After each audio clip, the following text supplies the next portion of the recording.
Dorsey, who is the CEO, and he's kind of the founder of Square and Twitter. He's equally hated by about everybody because of the whole Twitter deal. Yeah. But if you go on and you look at Jack Dorsey and you look at him when he was at Twitter, and they actually fired him off Twitter, and then they brought him back because Twitter was in trouble. And when they fired him, when they threw him out, they let him keep his stock. So he's still a huge shareholder in it.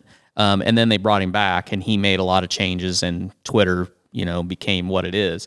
But if you look at him there, he is your typical corporate three-piece suit, fits in, talks the talk, walks the walk.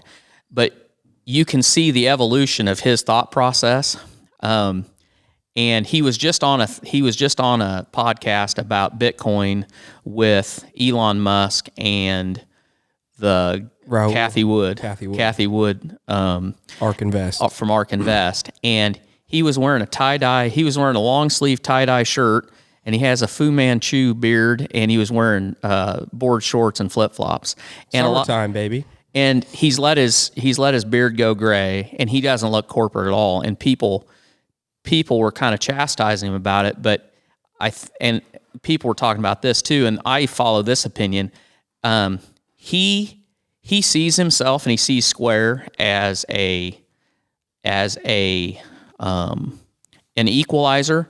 His goal and Square's goal is to make the financial world work for everybody, even the least